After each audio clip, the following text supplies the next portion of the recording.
Olá! Quando o desejo de saber mais e de incrementar a atuação na área que amamos nos leva a procurar alternativas para melhorar o atendimento aos pacientes, surge a necessidade de conhecer novas áreas. Foi nessa busca que Betânia Monteiro, médica veterinária que cursou graduação, residência, mestrado, doutorado e pós-doutorado na Universidade Federal de Viçosa, incrementou sua atuação em cirurgia ortopédica de pequenos animais com terapias regenerativas e integrativas. Já há mais de 10 anos atuando como docente na Universidade Vila Velha, Betânia nos conta sobre essa trajetória. Quer saber mais? Então não deixe de assistir. E não esqueça também de se inscrever no canal, curtir os vídeos e clicar no sininho da notificação para estar sempre por dentro das diferentes perspectivas de áreas de atuação da medicina veterinária. Vamos juntos?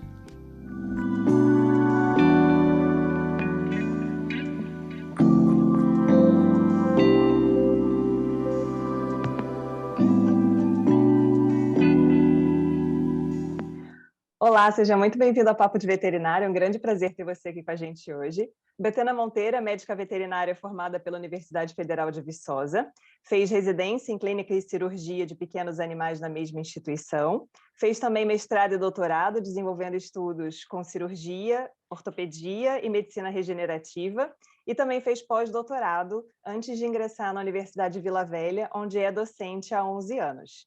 Ela também concluiu uma pós-graduação em acupuntura pelo Instituto Inspirar de Curitiba. Muito bem-vinda, Betânia. Obrigada pela sua participação. Eu que agradeço, obrigado o convite. A gente já tinha jogado a ideia, né, a semente há algum tempo atrás e agora chegou o meu momento.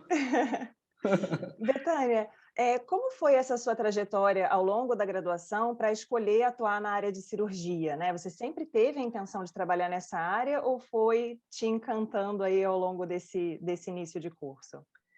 Não, muito pelo contrário. Eu entrei na veterinária muito sem saber o que eu queria fazer da minha vida. Eu já tinha passado por um outro curso no início, que eu não tinha gostado, e aí surgiu a Universidade Federal de Viçosa na minha vida, e aí eu resolvi fazer matrícula por curiosidade, porque até então eu não sabia o que eu queria fazer, né? É o mal das pessoas quando tem 18, 17, 18 anos e precisa decidir uma carreira sem ter essa noção do que vai ser no futuro. E aí, quando eu entrei no meu curso, mais ou menos umas 2, 3 semanas, estourou uma greve. Eu peguei uma geração que a gente tinha greve todos os anos, eram aquelas greves muito longas. E aí eu pensei assim, poxa, se eu for embora para casa agora, eu acho que eu não vou voltar, porque não deu tempo nem de eu conhecer. E aí eu tive a oportunidade de fazer amizade e acompanhar duas residentes na época que eu estava estudando. Uma era residente do setor de grandes animais, doutora Gabriela Guenca, que hoje é uma médica veterinária muito conhecida, porque ela trabalha com biomecânica de cavalos, e eu aprendi muito com ela. Na época, ela fazia algumas provas de enduro equestre, e eu tive a oportunidade de acompanhá-la nessas provas, e eu achava essa parte da fisiologia muito incrível. E eu tive a oportunidade também, porque eu fiz amizade e a gente tinha muitos interesses além da veterinária, com uma outra médica veterinária que estava fazendo residência no setor de cirurgia de pequenos, doutora Giovana Patrícia, que hoje é uma médica que atua em Maceió, com uma clínica, e ela inclusive já foi professora. Então, nesse momento que eu estava muito perdida e sem saber o que eu ia ser, né, o que eu queria, eu tive a oportunidade de fazer estágio com a doutora Gabriela na clínica de grandes e com a doutora Giovana na cirurgia de pequenos. E a cada dia que a gente ia conversando e que eu ia, por ter facilidade com a língua inglesa, e eu conseguia ajudá-las nas leituras de trabalho, então eu não conseguia entender o que o trabalho estava dizendo cientificamente, tecnicamente, mas eu conseguia ler o trabalho em inglês, então junto com elas eu ia aprendendo muita coisa e eu fui achando o mundo incrível, assim, o mundo da veterinária, né? Não é só aquela referência que eu tinha, às vezes, do cara que trabalhava num balcão de uma casa agropecuária, de um veterinário que estava montando uma clínica pequenininha na minha cidade, porque eu vim de uma cidade pequena. Então, eu fui descobrindo o mundo além da veterinária, assim, que a gente imaginava. E é bem bacana porque a cirurgia ela tem uma questão muito relacionada à prática, né, então às vezes o aluno ele fica muito na expectativa de o dia que ele vai poder botar a mão e fazer uma cirurgia, né, e ter essa prática aí, e a gente sabe que exige todo um conhecimento de base ali, que muitas vezes a pessoa tem aquela expectativa já muito desde o início, mas ela ainda não tem um preparo técnico, né, para chegar nessa etapa de colocar a mão no animal vivo. Né. Como é que foi para você essa questão de começar a prática propriamente dita, né? Foi na residência ou antes disso você já começou a ter essa oportunidade? Bom, a minha primeira prática de cirurgia foi o fato de eu ter sido monitor de anatomia. Então as aulas voltaram, aí no final do meu primeiro ano, abriu seleção para anatomia e eu me inscrevi, passei e fui monitor de anatomia. E eu fui monitor de anatomia do segundo até o meu último ano do curso. E lá eu tinha a possibilidade de fazer as dissecações, de estar sempre estudando, né, músculos, ossos, as vísceras, né?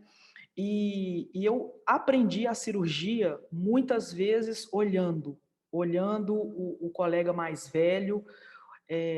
Lá em Viçosa, a gente só poderia se inscrever efetivamente para o estágio da cirurgia depois que a gente tivesse passado pela disciplina, justamente porque era muito concorrido e eles tinham que priorizar os colegas mais velhos do curso. Então, para a gente fazer a prática, a gente tinha que ter feito a disciplina. Então, a gente podia assistir às cirurgias. E eu, de fato, eu era a rata do hospital. Então, principalmente aquelas cirurgias fora do horário, que ninguém queria participar, eram as que eu ficava lá para ver e depois para, inclusive, ajudar a organizar o centro cirúrgico para o próximo dia, né? A gente não tinha funcionários como a gente vê hoje, né, na rotina que a gente vive aqui na UVV. Então, assim, eu aprendi muita cirurgia olhando. E olha que na época não tinha a facilidade do YouTube, né? Então a gente tinha que recorrer a livros e as experiências dos mais velhos, né, da turma. E aí, assim, tinha aquela vontade de pegar e fazer. E aí a gente, quando teve a oportunidade, né, de chegar na disciplina, a gente aproveitava o máximo mesmo. E sem esquecer dos preceitos, né, que a cirurgia começa na incisão, então, sabendo fazer uma incisão bem feita, é, treinando a manipulação dos instrumentos antes, né, sem mesmo o paciente, treinando as ligaduras, treinando as suturas nos panos e em qualquer lugar que desce, até o momento que a gente pôde realmente ter o contato com o animal. Eu também gostaria de falar que, como era uma outra época, a gente tinha acesso aos animais de CCZ, aos animais que tinham que ser anestesiados por conta de leishmaniose e algumas outras doenças, que era muito comum na universidade. E aí, antes que esses animais, né, eles fossem devidamente destinados ao destino lá final, que era muitas vezes cremação, a gente também podia, a gente tinha, durante a disciplina de necrópsia, a gente podia, finalizando as aulas de necrópsia, a gente podia treinar suturas, então a gente otimizava o nosso tempo em todos os momentos que era possível. É bem bacana, porque essa sua experiência na área de anatomia também, né, o fato de você ter essa vivência e esse acompanhamento, a gente sabe o quanto é difícil o aluno chegar na disciplina, né, e lembrar da anatomia, porque a anatomia é dada no início do curso e os alunos que não têm essa vivência, né, essa prática, essa recordação constante, eles chegam com bastante dificuldade de lembrarem os nomes das estruturas, né, as relações entre uma e outra.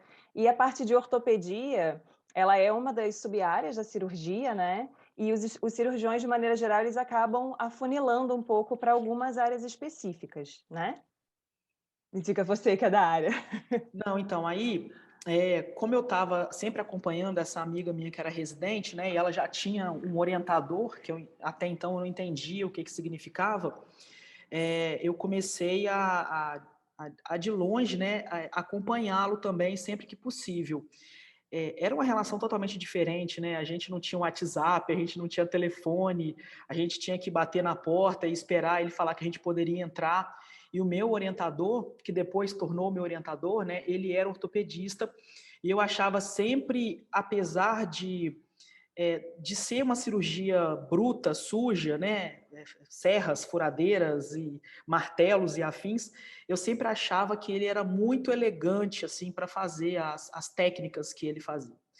E assim, a gente como aluno, a gente sempre vai idealizando que o professor também só faz as coisas certas, né?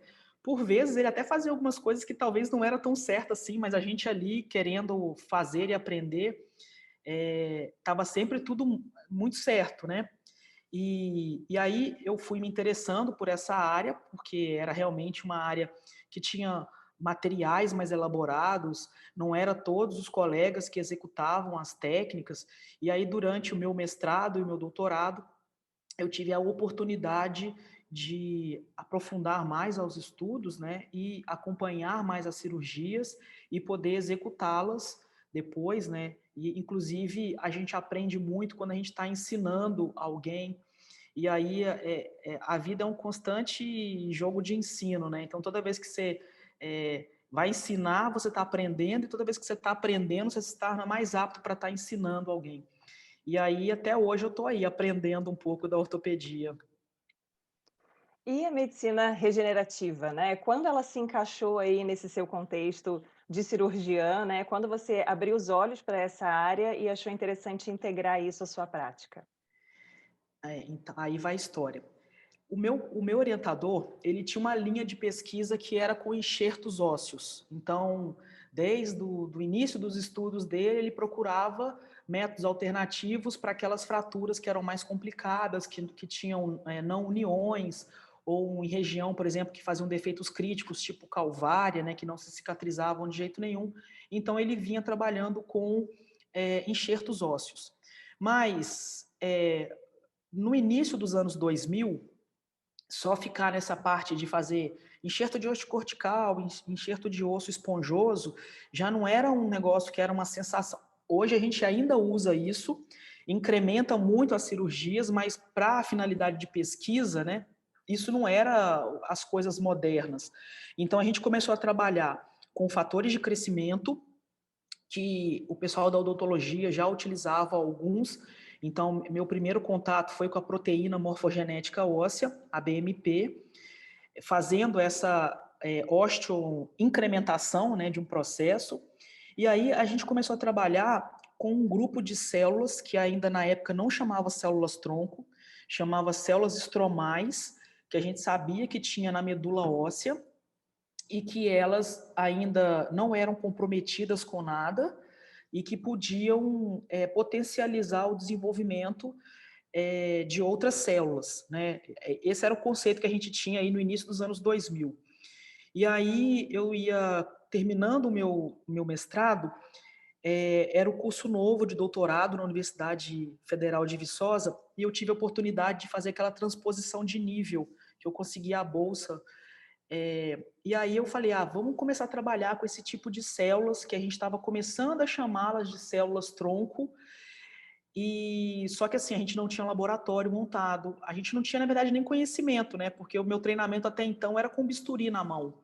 E aí eu precisaria aprender a trabalhar com pipetas, com termocicladores, com uma outra realidade que não é exatamente a da medicina veterinária, né? Muito mais parecida com a realidade dos biólogos.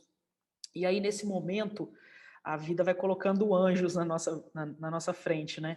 Surgiu uma professora da Universidade Federal do Rio Grande do Sul, uma doutora em biologia, doutora Nancy Nardi, que era a referência das células tronco mesenquimais, e ela se ofereceu meio que após o nosso investimento, né, de cara de pau, professora, quero trabalhar com isso e não sei como, e aí ela abriu as portas do laboratório dela, lá no Rio Grande do Sul, e fomos eu e um outro colega que estava fazendo doutorado junto comigo.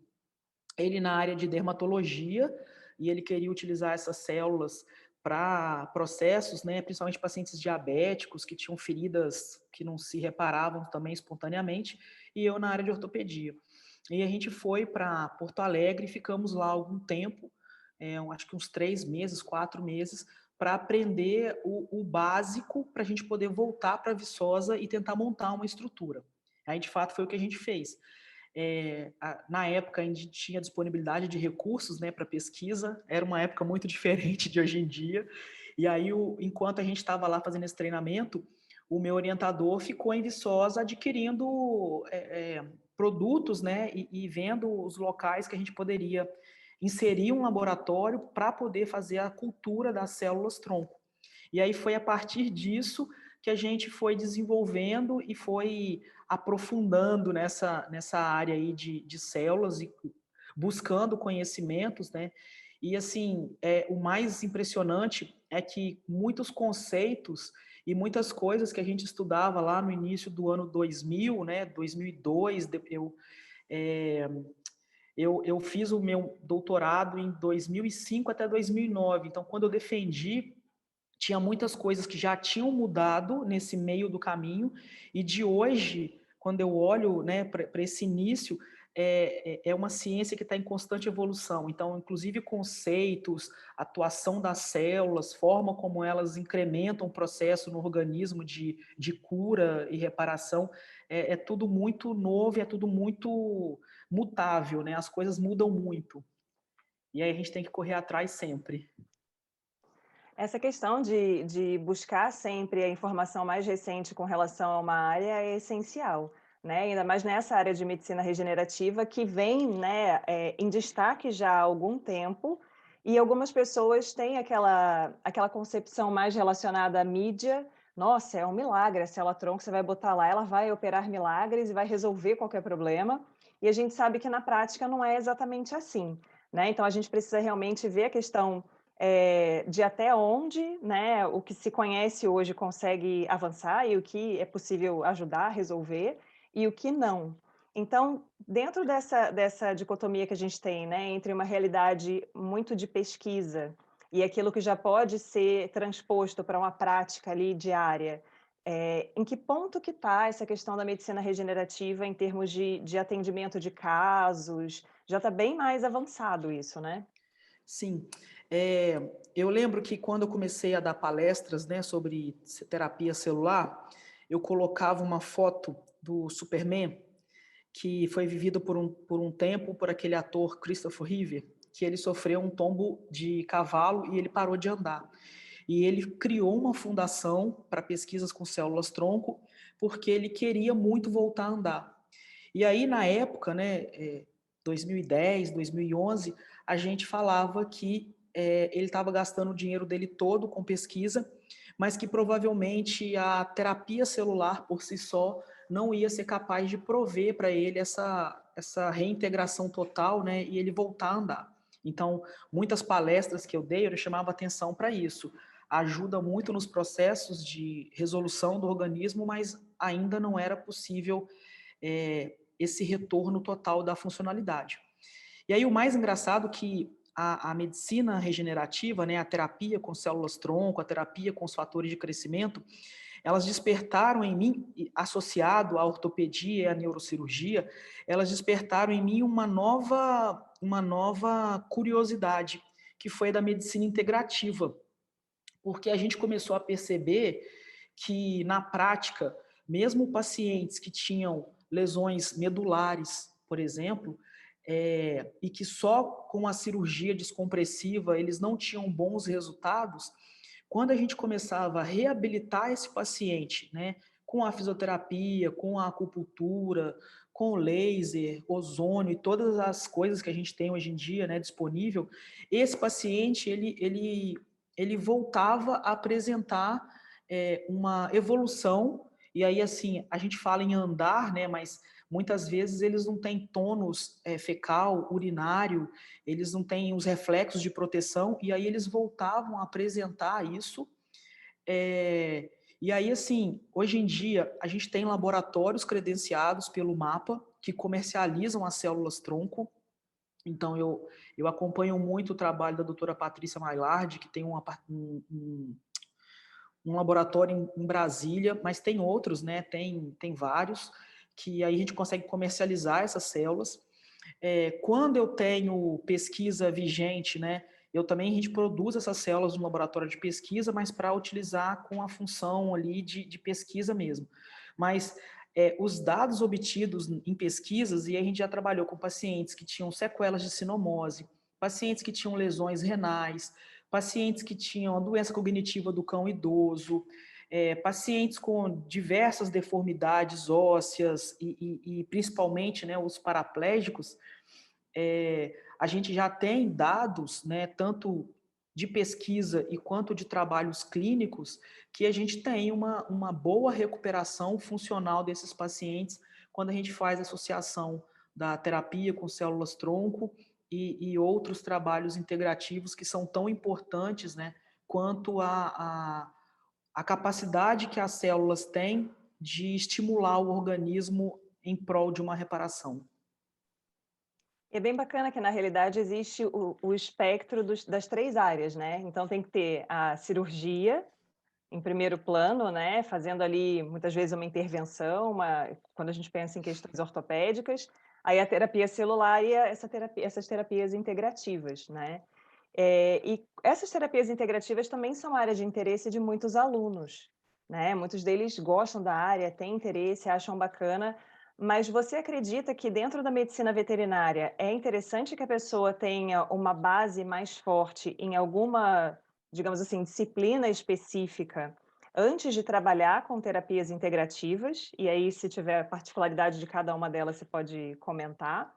Ou não, o aluno consegue direcionar mais para essa abordagem e ficar ali unicamente nesse tipo de terapia?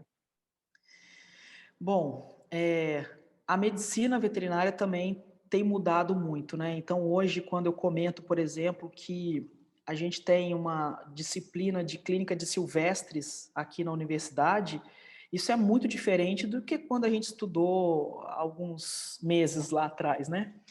Então, eu acredito que talvez, pela importância que a medicina integrativa e regenerativa vem alcançando, talvez isso se torne uma disciplina no futuro, né? Por enquanto, a gente vê essas práticas sendo exploradas mais em um contexto de pós-graduação e, é, e assim cursos, né? E coisas de interesse assim dos próprios alunos.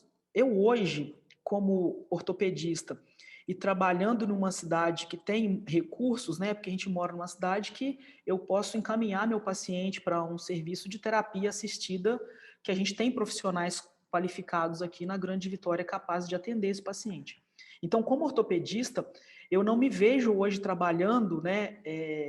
Fazendo um procedimento cirúrgico num paciente, né? Ou ortopédico ou neurológico, e esse paciente não dando continuidade no tratamento, fazendo algumas dessas práticas regenerativas, né, através de aplicações de células, de plasma rico em plaquetas, de fatores de crescimento, ou mesmo fazendo alguma prática de fisioterapia, acupuntura, ozônio, porque o meu serviço ficou muito mais fácil com a associação desses outros profissionais. Então, assim, como a gente ainda tem um curso que é muito generalista, e aí eu tenho que, durante a graduação, a gente passa por cadeiras, né, de inspeção, de saúde pública, de grandes animais, de pequenos animais, de animais silvestres.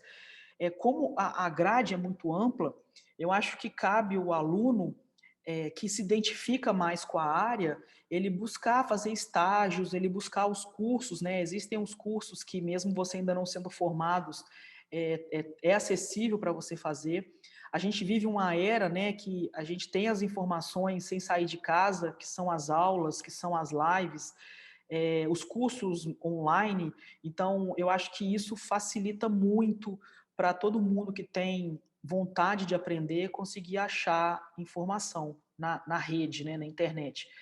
Existem coisas boas que estão aí divulgadas e existem coisas ruins também, então a gente tem que ter um pouco de filtro para poder saber se vai poder absorver ou não as informações. Mas, de forma geral, a gente tem até um excesso de informações aí e que vale a pena as pessoas que estão se formando e que ainda não têm saber exatamente o que vai praticar, né, quando finalizar o curso, buscar pelo menos conhecer. Então, é a importância do estágio, né? e às vezes não fazer estágio apenas em uma área. Ah, eu gosto só de cirurgia e eu não vou fazer estágio com mais nada. E às vezes você vai conhecendo e encantando por outras áreas. De fato, quando a gente pega essas novas especialidades, e eu não falo só da medicina regenerativa e integrativa, eu falo também, às vezes, da odontologia, eu falo da geriatria. Quando a gente pega essas novas especialidades, a gente ainda tem menos profissionais atuando e um mercado que ainda está carente de pessoas boas, né, e dedicadas para poder atender o público que é cada vez mais exigente, né? De fato, está acontecendo um refinamento muito grande na medicina veterinária. Então, acho que a gente está, principalmente em pequenos animais, né, tendendo a uma abordagem do paciente muito mais próxima da medicina humana do que o que era antigamente, né? Que o cachorro é o cachorro, operou, resolveu, não resolveu o solamento, né? Hoje em dia existe muito mais recurso e uma diferença do próprio papel do pet dentro daquele núcleo familiar, né? Porque antigamente o cachorro era aquele bicho que ficava da porta para fora, né? E hoje ele fica dentro de casa, em cima da cama, então tem aí toda uma mudança de aspecto que é muito importante. Agora, você acredita que dentro dessas modalidades da medicina regenerativa, né, integrativa, às vezes os alunos têm uma insegurança com relação a como eu vou inserir esse serviço? Como eu vou conseguir me inserir no mercado? Será que eu conseguiria trabalhar nessa área especificamente? Ou eu teria que começar naquela trajetória que é mais comum para as pessoas que trabalham com pequenos animais, né? Plantão, aí depois você vai galgando oportunidades, né, em outras posições, ali às vezes dentro daquela própria clínica. Como é que está essa questão de mercado hoje em dia? A gente sabe que tem exigência do proprietário, né? Que existem pessoas que demandam esse tipo de serviço, mas existe também um tempo até que a pessoa consiga se estabelecer e começar a trabalhar ali propriamente nessa área. Como é que está isso aí? Olha, o que eu tenho observado é que as pessoas essa última turma que formou, né? Os alunos que já se identificaram nessa parte de integrativa durante o curso e começaram a investir em treinamentos e inclusive em equipamentos, terminaram o curso, né? Iniciaram uma pós-graduação, que eu acho que o principal aqui é você ser qualificado, ou você está em processo de qualificação, porque da mesma forma que a gente não gosta de ser mal atendido por um médico despreparado, o tutor, ele não gosta de jeito nenhum de encontrar um médico veterinário despreparado para atender o seu paciente. Então, estou falando de questões que a pessoa tem que se qualificar para isso. Mas o que eu tenho visto é que as pessoas que se identificaram, já começaram o seu processo de qualificação, e concursos, estágios, adquirindo equipamentos, estudando, e logo acho que a partir do momento que você já tem a defesa de grau, assim, você já pode começar uma pós-graduação, tem algumas pós-graduações que permitem você ingressar já no seu nono período. Então, essas pessoas, elas começaram a já trabalhar nessa área de medicina integrativa, e aí, assim, como é algo que tem despertado e as pessoas têm percebido os benefícios, a gente já tem hospitais que, durante a internação dos pacientes, já fazem no pacote da internação, né, a acupuntura, o ozônio, o laser, o reiki nos animais. Então, assim, a gente já tem hospitais que já têm essa prestação de serviço. A gente tem as pessoas, né, que fazem acupuntura nelas, ou que têm uma vida, eu sou reikiana, eu gosto de homeopatia, então eu vou procurar isso para o meu paciente, então eu quero que ele faça acupuntura, não só como um tratamento, mas como uma prevenção, porque a medicina tradicional chinesa tem muito isso, né, ela até trata os sinais e os sintomas, mas ela também, pelo restabelecimento de equilíbrio, ela faz a prevenção de doenças. Então, existem os tutores que procuram o profissional, até mesmo sem uma indicação prévia, de um outro profissional, e essas pessoas que estão trabalhando, elas estão muito mais independentes, talvez financeiramente, do que aqueles que não gostam de cirurgia, ou eu gosto de clínica, eu vou estudar para fazer uma residência, aí fica nesse período aí de 6 meses até ter as provas, ou eu vou começar a fazer plantões para começar a fazer uma pós-graduação, se a pessoa não tem, às vezes, um investimento para fazer, para montar uma própria estrutura, né? Então, os profissionais que já se qualificaram e que estão em processo de qualificação na área de medicina integrativa, eu acho que eles estão mais inseridos no mercado hoje do que simplesmente aqueles que ainda estão no geral, né? Ou é clínica ou é cirurgia.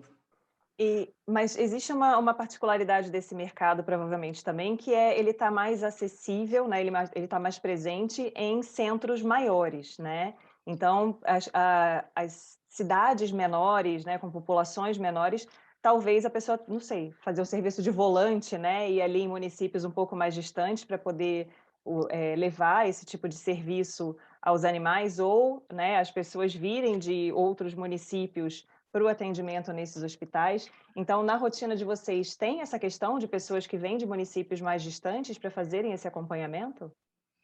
Tem, mesmo nas menores. Então, a gente aqui tem a facilidade que a gente tem vários profissionais muito bons, né? As pessoas do interior, às vezes, elas não têm tanta facilidade assim. Então, a gente, ou eles têm que vir para atrás do serviço, e a gente tem também profissionais trabalhando como volante, né? A grande verdade é que as pessoas, eu acho que gostam, né, dos grandes centros e não querem sair para cidades menores, talvez com receio da remuneração.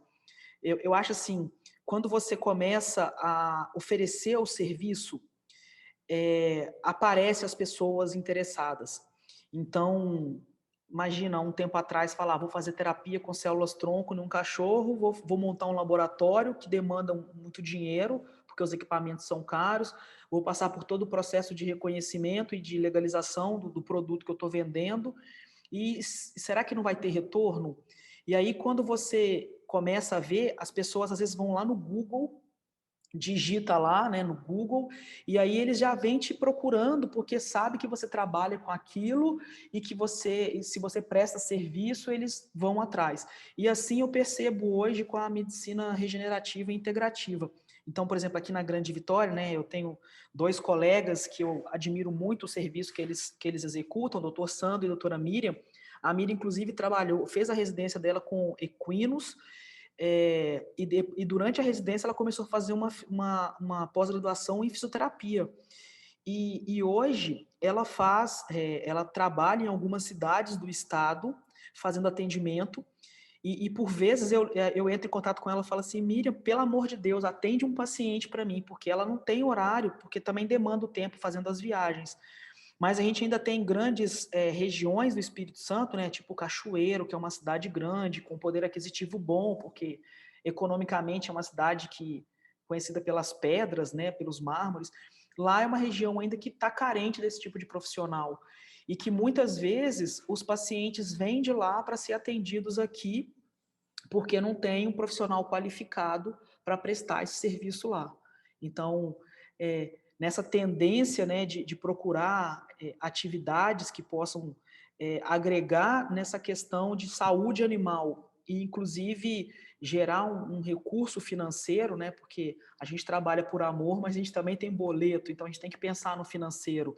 Eu acho que é uma área que pode ainda receber profissionais, né, qualificados e que vão atender a todas as outras áreas da medicina veterinária. Então, a ortopedista precisa de um terapeuta integrativo, o paciente que tem um problema renal precisa de um terapeuta integrativo. Então, assim, todas as outras áreas, a partir do momento que você é um profissional qualificado e que as pessoas conhecem a atividade que você está executando, essas indicações começam a surgir. E para grandes animais a gente também puxa, né? Para equinos a gente está sempre conversando com o pessoal que trabalha nessas áreas. Às vezes não tem uma pessoa que trabalha especificamente com equinos, dependendo do mercado daquela região, mas as pessoas que trabalham com pequenos muitas vezes fazem atendimento em equinos também, né? Trazendo um pouco dessas especialidades para tratarem os pacientes, né? Nossa, equinos, para mim, é uma das espécies que melhor responde a essas terapias. Então, assim, tanto para aquelas lesões, né, tendíneas, ligamentares, que às vezes o animal ele tem que ficar longos períodos de repouso e sem atividade, e a gente faz, por exemplo, a terapia com células-tronco, eles respondem muito bem. A acupuntura parece que faz mágica, assim, às vezes não é muito comum com uma sessão o paciente já ter uma evolução muito grande, né? Mas eles respondem muito bem, às vezes, com uma sessão só. As técnicas, né, de fisioterapia, como liberação miofascial, o equino, ele é surpreendentemente, então, assim, para grandes animais, parece que o cavalo, né, os equinos, de forma geral, eles respondem muito bem. Assim, a gente não tem a mesmo retorno, às vezes, com os bovinos, né? Porque não geraram a demanda ainda para o atendimento igual o equino, mas também porque tem a relação com o equino, né? Tanto para esporte quanto para lazer, né? É parecida um pouco com o pet. Então, a gente consegue investir nessa qualificação para prestação de serviço e ter esse retorno aí, porque sabe que vão aparecer os pacientes. Em termos de escolha de carreira, né, você veio desenvolvendo aí a sua formação e você se tornou professor e você estava comentando comigo agora há pouco: "Nossa, olhei meu currículo, já orientei mais de 20 pessoas na pós-graduação". O que que você considera que são desafios da atuação docente, né, os desafios e os prazeres, né, da atuação docente, e como você enxerga a sua trajetória, né, desde que você ingressou lá na veterinária sem saber muito bem se era aquilo que você ia querer fazer para o resto da vida, até hoje? Nossa, desafio acho que é o que a gente mais tem no momento, né? Ter se tornado professor na pandemia foi um grande desafio, porque a gente estava muito acostumado com a relação com o aluno ali na sala de aula, na proximidade, e de repente a gente teve que aprender uma nova forma de acessar os alunos e conseguir transmitir uma informação que a pessoa não está na sua frente, não está te olhando e você não está vendo a cara se ela está conseguindo captar. Então, um grande desafio é esse, de ser professor nesse momento que foi tão crítico. O segundo desafio é a quantidade de informações disponível. E uma característica da juventude de hoje, né, que é essa questão da acessibilidade muito rápida. Eles querem aprender o máximo no menor tempo possível, e se você puder filtrar e resumir para eles, é melhor ainda. Então, você conseguir expor uma aula que às vezes não é bem aquele tema que ele quer escutar naquele momento, nesse momento com essa facilidade que eles têm, né, que é o computador na mão, é complicado. As gerações, né, eu percebo muita diferença de gerações, então o público que a gente tinha de alunos que eu tive no início é muito diferente do meu público de uns 5 anos atrás, e que é totalmente diferente desse público agora. E aí vem um pouco do comprometimento.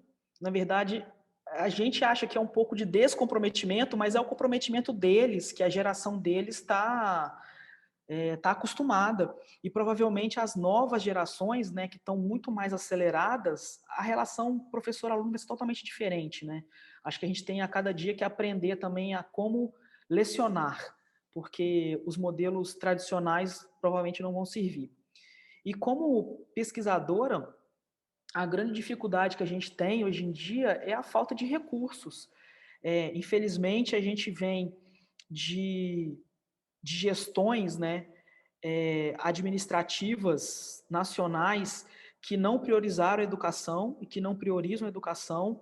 A gente tem aí uns 3 anos, né, sem agências de fomento liberando verbas para pesquisa. Por outro lado, a gente tem as revistas de publicação dos dados cada vez mais exigente.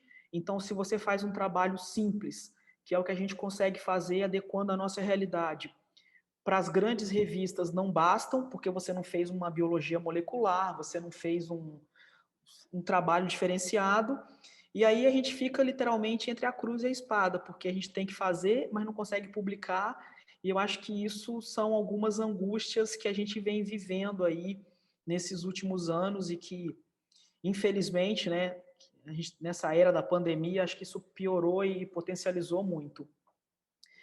É, mas é aí, a gente tá sempre para aprender, né? Então, a gente todo dia vai ter que aprender alguma coisa nova para a gente se manter aí nessa vida de professores, né? Para estabelecer essa relação professor-aluno.